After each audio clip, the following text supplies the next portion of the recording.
My name is Monica Peña. I'm from Kansas City, Missouri. I am Chicana, Mexican-American. My parents immigrated here before I was born. I grew up in the West Side.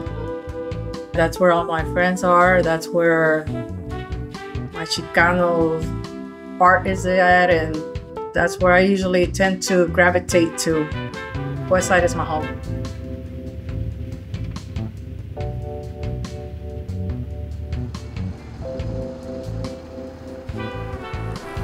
Lowriding is all about community, camaraderie, brotherhood, sisterhood, art. It's a rolling canvas, right? You put all your imagination into a car that you really love. Mónica es la primera mujer en convertirse en presidente de Casey Estilo, un club de autos lowriders creado en el 2010. I joined them in 2019, and this year they voted me in to be their president. It's been a good opportunity. They're my brothers. What can I say about them? I think they bring a lot to the table. They've been doing this for a long time. Cada cuarto viernes de cada mes, Casey Estilo organiza un evento en West Bottoms, donde participan diferentes clubes de autos, artistas y vendedores. When Casey Estilo Car Club started their first Fridays back on the West Side back in 2010, I think that's when it started picking up momentum, and everybody was just like trying to build cars, and now we have a spot to go to. And I think now with having Fourth Friday events down at the West Bottoms, I think that momentum's still carrying on, and it's starting to get bigger and bigger. A pesar de ser tildados como delincuentes o bandidos, la cultura lowrider es más que un pasatiempo, es familia.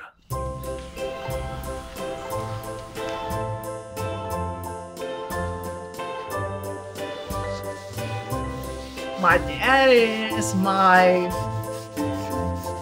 foundation. He's my rock. I still respect his philosophy, and I'm still daddy's girl. So whenever I need help like that, can you come help me? And he's always there. He's my dad. Desde niña, Mónica vio a su padre trabajar en autos clásicos y desde entonces nace su pasión por los autos. Es una muchacha inteligente, buena persona. Le cumplió sus 15 años, le hice un carro a ella. 64 Chevrolet Impala. Pues se sentía muy feliz.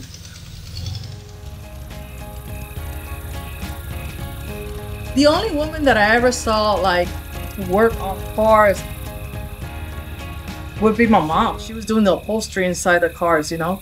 And once in a while, I would see her go outside and help my dad bleed the brakes or give him tools or whatever. So yeah, my mom, I would say, is my inspiration.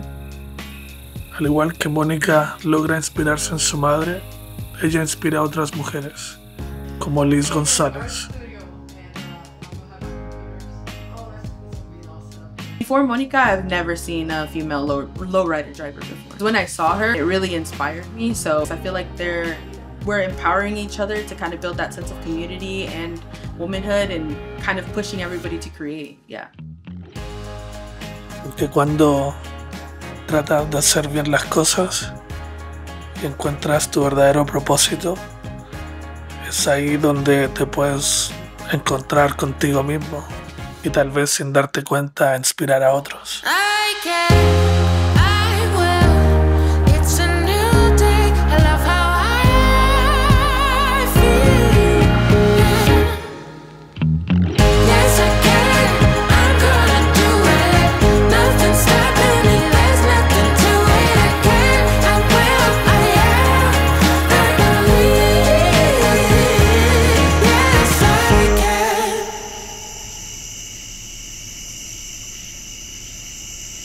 I have a bad day or something's not going well in my life, or I've had a lot of those. I just take the car out and just start driving. Put the music loud, put my oldies on, and just start driving.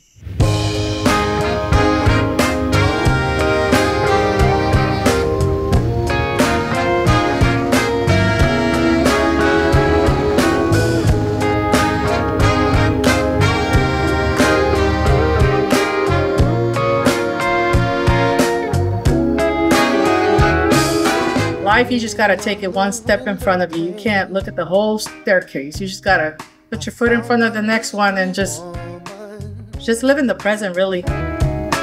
Flame drives me insane. I would tell those people that are buying into the stereotypes to get to know a person, get to know that person for who they are, understand their culture. Controlled by her emotion. We're not all felons, and we're not what the media puts us out to be. I'm meeting my soulmate. Lady, can you see me? You're my everything. You're my lady.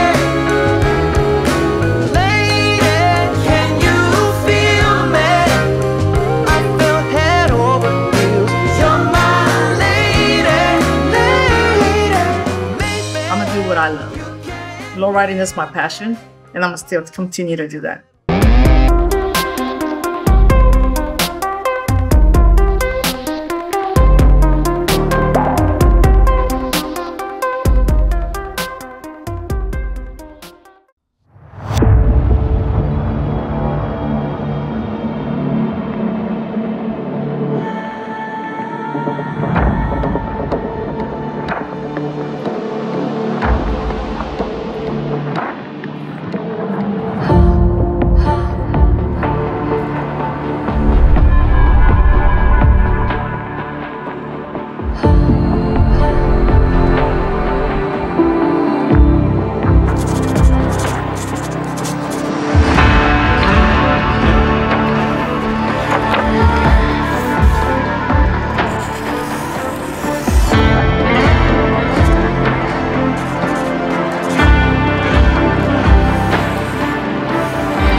Los caminos de la vida están llenos de opciones. Y cada decisión abre una puerta con miles de posibilidades. A veces debemos viajar lejos para darnos cuenta de que estamos hechos. My name is Valdemar Rivas Bernal. I'm from California in a small city called Visalia, born and raised. My mom's from Culiacan, Sinaloa, and my dad's from Mexico City. I grew up in my dad's shop. My dad had a Porsche shop, so I was just mostly there after school, and we didn't really have a lot of stuff to do, so it was a lot of pencils and paper, so I just draw. It got me through it, and then I got really good at it, and I just kept doing it. Drawing was the only thing that really managed to capture my attention, and there was always something new to learn, so I just kept on learning as I went. I kind of grew up in a weird environment of a lot of kids falling through the cracks, so I ended up falling through the cracks in school, and I got bad grades. I barely graduated high school, but when the community college is when I turned my life around, and I took some art classes. I always showed up for class. I never skipped. I love drawing, so I was like, man, if only I could do this for a living. Y mientras Valdemar soñaba con vivir del arte, pasó uno de los momentos más difíciles de su vida, cuando falleció su padre. After my father passed away, we couldn't really keep up, and we had to close down the shop. I knew my family wanted me to do school. They knew I had something, so I finished my community college, and my mom moved up to the mountains with my little brother, and then my older brother followed. After that, I got my general ed out of the way, and I thought I could have a really good scholarship, but I took a year off school to really figure out exactly what I want. Durante este tiempo de dificultad, Valdemar logró encontrar paz en la naturaleza.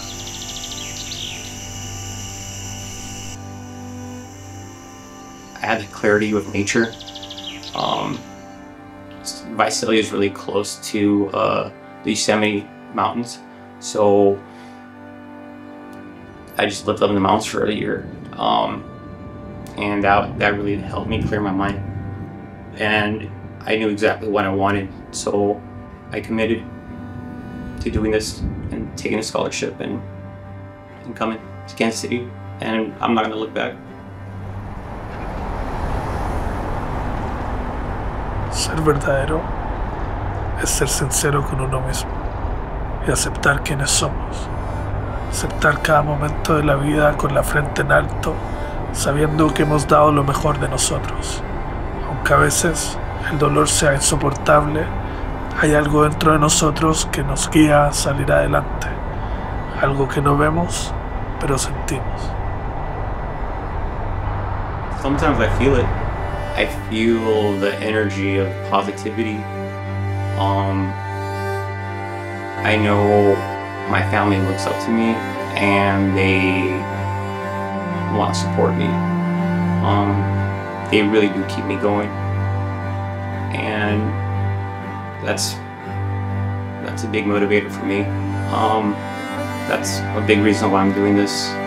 I do it for my family, for my nephews and my nieces. Si se puede. Kansas City es para muchos latinos la oportunidad de empezar de nuevo. Yeah, there you go.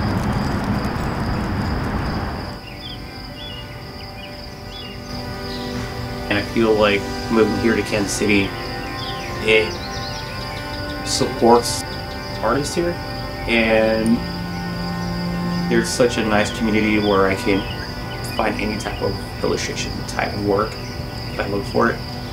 That's how good the community is, and just a lot of good resources here.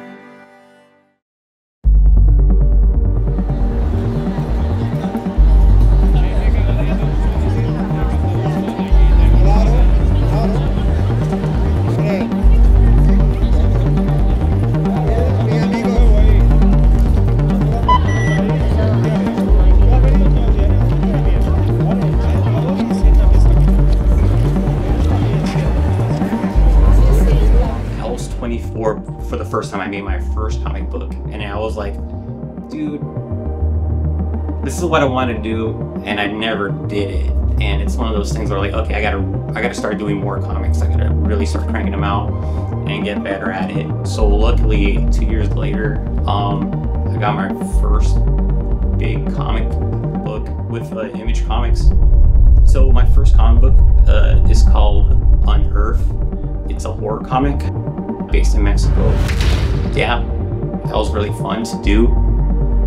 It was supposed to be 15 issues, but we had to wrap it up a bit because of the pandemic. But I was lucky enough that DC hit me up, and I started working for them.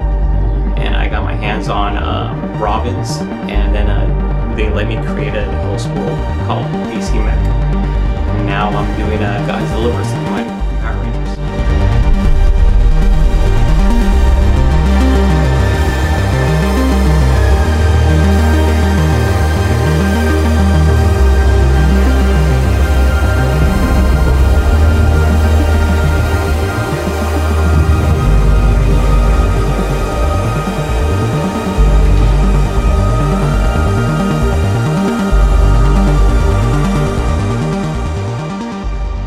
Y así, como la carrera de Valdemar recién comienza, estoy seguro que va a llegar muy lejos.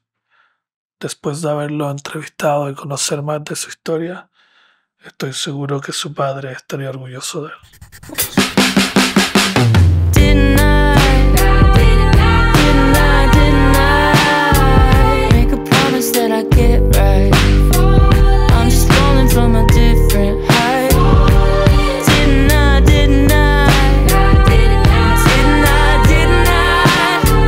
break the cycle for a short time? But my habits make me rewind. No.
And I've learned to love my idea of having the heritage that I have. As mixed as it is, with all the complexities it has, is what makes me, and it makes me want to expand and know more about other cultures. Not be so dogmatic and think that there's only one form and one way. There's the indigenous spirit of being tied to the land and being responsible for the land as a defining principle, a guiding principle of what makes us human.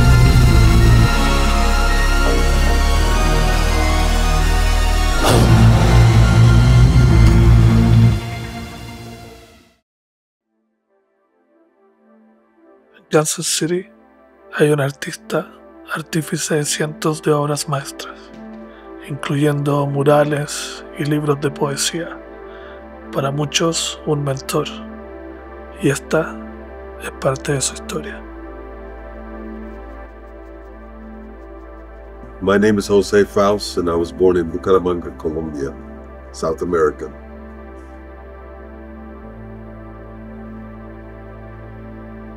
This is, for me, this is sometimes like the best part of the painting. The actual part where you just sit down and you're just trying to get rid of the white. So you're putting down, and the brush strokes are just coming on. I'm using a white brush. I'm not really caring about the paint. I know the color is what it eventually will be. This is just an underpainting. But there's a freeness to it, right? It's like it doesn't matter what I'm filling in, but I just fall in love with this part of it.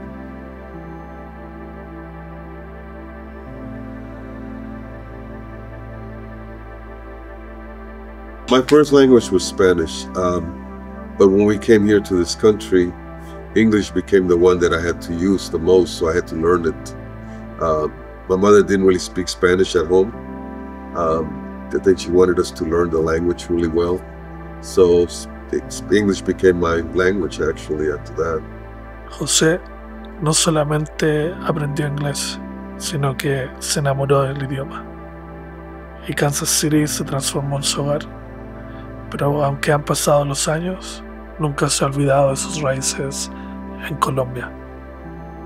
I was back for the first time this last summer. It was, I gotta tell you, it was very emotional. I still haven't really figured out what all happened there, but it's still in my heart. Big, big moment.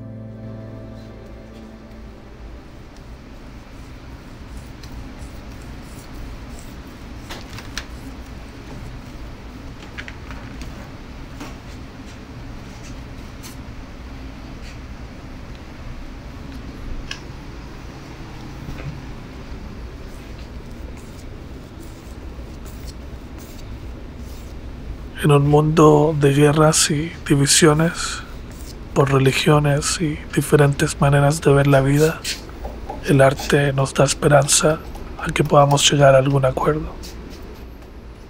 I do believe in art as a vehicle for transformation. I believe in art as a language that we can all intuitively understand. And artist belongs everywhere. They should be on every drafting panel, visioning board, anything. There should be artists there, creative people. So on some level, there's something that's communicated with art. And it may be that if I really dug deep into it and was looking for it, maybe somebody, like somebody said, you can see the face of God. I don't know that. But I do know that there are emotional and spiritual things that art brings to me, that heal me, that make me better, and that are shared with everybody, right? Like some of the stuff that's happening in the world right now, I go to poetry a lot. I'm just an angel that's fallen from grace. In a weak moment and doubt in my faith, I dance with the devil and I'm so ashamed. He never mentioned that I'd have to pay.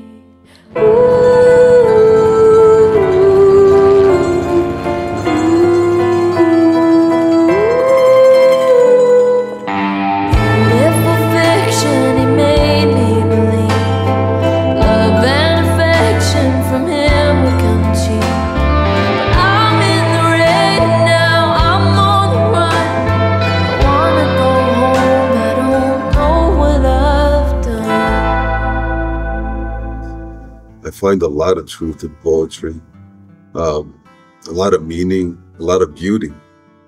And that's to me the best spirituality that I can have. And it's trying to find that balance. And I find that by embracing my cultural heritage, I come closer to a better understanding of where I fit in the world. So that's a gift to me of heritage. There is no one group that is exalted over the others, right?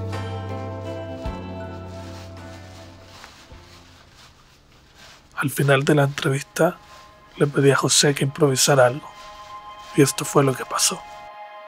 I think in one time, I stood beneath a tree and I saw the way the wind was moving across it, and I felt that in this moment, if I sat under this tree, I could find some bigger truth. I was 14 years old and I was looking for something. I wasn't sure what it is, and to this day I still don't know what it is, but I sat underneath that tree and I looked up to the heavens and I said, God, please, if you exist, show yourself to me. Tell me, guide me, show me, point me in a direction that will make my life complete. And I waited as if by the simple act of waiting, it was going to be revealed to me. I was there for 4, 5, 6 hours. I remember I started in the middle of the day and then it was evening coming on and the lights was going down, the things were dimming, nothing had happened. And I sat there with eyes open, kind of disappointed. I looked across and the tree that I was under was reflected in another one that was across the street. And I saw the movement of the air going through those trees and the way the branches were moving slightly. And I realized there was something going on that I had not even been paying attention to. There's a force in life. It moves around from tree to tree and it infuses me. It comes and warms me, caresses me. It is that breeze that brings me a moment of peace when the sun is too hot, when it's unbearable. Even if the gust is warm and hot in my face, it's a gust, a caressing, enveloping thing that tells me there's something else that's happening in this world that I can't control but benefits me in some way. It holds me up and tells me you are grounded, you belong. And it's these forces that whirl and move around. And I can't command them, I can't direct them, I can't be Canuck sitting on a throne and telling the ocean waves to stop. I just have to accept the world is as it is, and I am a part in it, moving, breathing, lapsing, falling, rising, but every day aspiring to have a moment and be thankful and grateful that, again, but for the grace of whatever it is that holds this world in place, I have been given a chance, an opportunity, a gift to take one more step till the evening comes. I rest my head upon a pillow, a bed, a piece of ground, a piece of wood, whatever, dream, and wake up the next day and do it again and again and again until my time is done, finite as it is.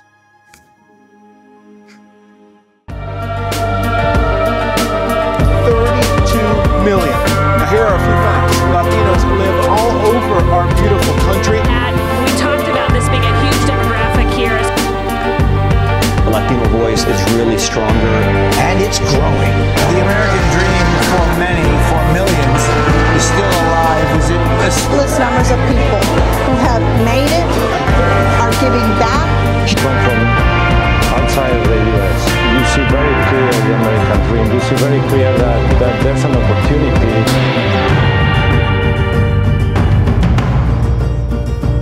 Latino and Hispanic community, and we've heard the numbers nationally being a huge growth in the population. Government report finds Latinos are vastly underrepresented in newsrooms, Hollywood films, TV, and other media industries. From east to west, north to south, from barrios and the inner city to suburbs, small towns, and the heartland. Welcome back, everyone. Tonight we'll take a look at the growing power of the Latino vote in America.